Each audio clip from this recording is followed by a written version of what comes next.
राधे राधे दोस्तों, आप सभी का हमारे चैनल अमृत धारा में बहुत बहुत स्वागत है।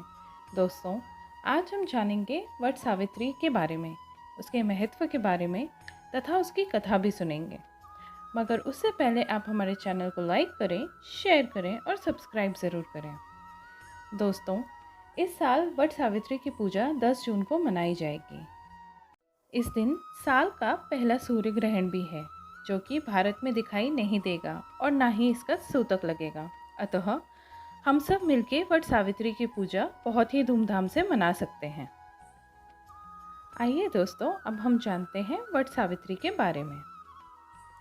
हिंदू विवाहित महिलाएं जिनके पति जीवित हैं, अपने सास एवं ससुर और पति की लंबी उम्र के लिए वट सावित्री का व्रत मनाती हैं। उत्तर भारत जैसे पंजाब, हरियाणा, दिल्ली, उत्तर प्रदेश, मध्य प्रदेश एवं उड़ीसा के राज्यों में वट सावित्री का व्रत ज्येष्ठ कृष्ण अमावस्या को मनाया जाता है, जबकि महाराष्ट्र, गुजरात और दक्षिण भारत के राज्यों में विवाहित महिलाएं उत्तर भारत की तुलना में 15 दिन के बाद अर्थात ज्येष्ठ शुक्ल पूर्णिमा को वट सावित्री का व्रत मनाती हैं। आइए दोस्तों, अब हम जानते हैं इसके महत्व के बारे में। सावित्री व्रत की कथा के अनुसार वट वृक्ष के नीचे ही उनके सास ससुर की दिव्य ज्योति, छिना हुआ राज्य तथा मृत पति के शरीर में प्राण वापस आए थे। पुराणों के अनुसार वट वृक्ष में ब्रह्मा, विष्णु, महेश तीनों ही वास करते हैं। इसके नीचे बैठकर पूजन करना, व्रत कथा सुनना और कोई भी मांगलिक कार्य करने से मनोकामनाएं पूर्ण होती हैं। अतः वट वृक्ष को ज्ञान, निर्वाण और दीर्घायु का पूरक माना गया है। आइए दोस्तों, अब हम इसकी पूजन विधि जानते हैं।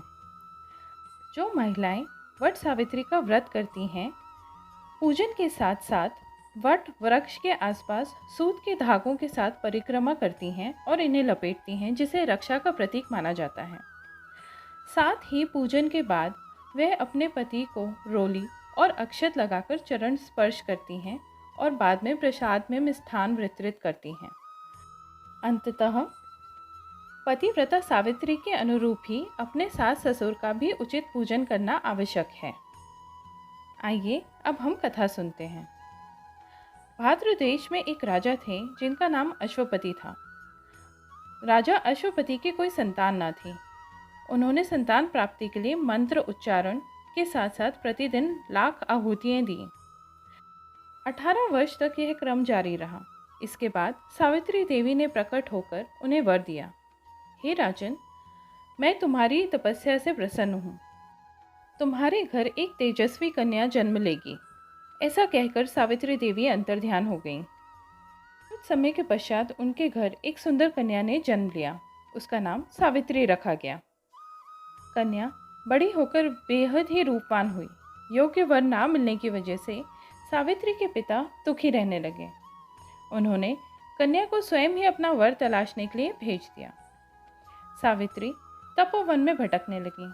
वहाँ साल्वे देश के राजा धूमसेना रहते थे, जिनका राज्य छिन गया था। उनका एक पुत्र था, सत्यवान। सत्यवान को देखकर सावित्री ने उसे मन ही मन में पति के रूप में स्वीकार कर लिया था। यह सब जान ऋषि राज नारद अश्वपति के पास पहुंचे और कहने लगे, हे राजन, ये क्या कर रहे हैं आप? सत्यवान गुणवान है, धर्मात्मा है और बलवान भी है, परंतु उसकी आयु छोटी है, वह अल्पायु है। 1 वर्ष के बाद ही उसकी मृत्यु हो जाएगी। ऐसा ना करें राजन। नारद ऋषि की बात सुनकर राजा अश्वपति घोर चिंता में डूब गए। उन्होंने सावित्री से कारण पूछा कि तुम इससे ही क्यों शादी करना चाहती हो। सावित्री बोली, आर्य कन्याएं अपने पति को एक ही बार चुनती हैं। राजा एक ही बार आज्ञा देता है और पंडित एक ही बार प्रतिज्ञा करता है और फिर कन्यादान भी एक ही बार होता है।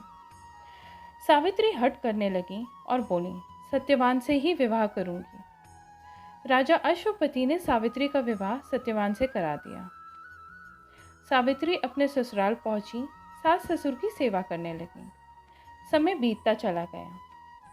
नारद मुनि ने सावित्री को पहले ही सत्यवान की मृत्यु के बारे में बता दिया था। जैसे जैसे दिन करीब आने लगा, सावित्री अधीर रहने लगी।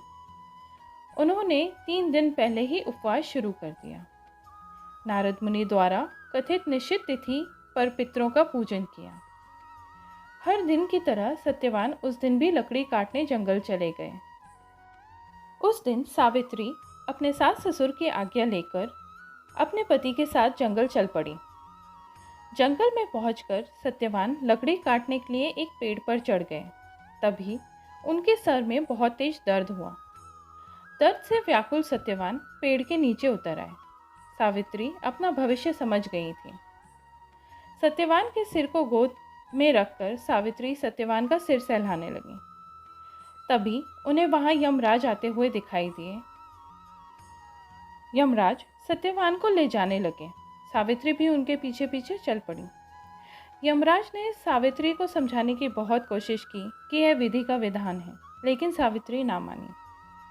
सावित्री की निष्ठा और पति के लिए प्रेम को देखकर यमराज ने सावित्री से कहा, हे देवी, तुम धन्य हो। तुम मुझसे कोई भी वरदान मांगो, मैं अवश्य ही दूंगा। सावित्री कहने लगी, मेरे सास ससुर वनवासी हैं और अंधे हैं। क्या आप उनकी दिव्य ज्योति प्रदान कर सकते हैं?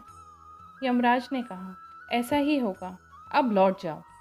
लेकिन सावित्री नहीं मानी और पीछे पीछे चलती रही। यमराज ने कहा, देवी, अब वापस लौट जाओ, मैंने तो तुम्हें वरदान भी दे दिया।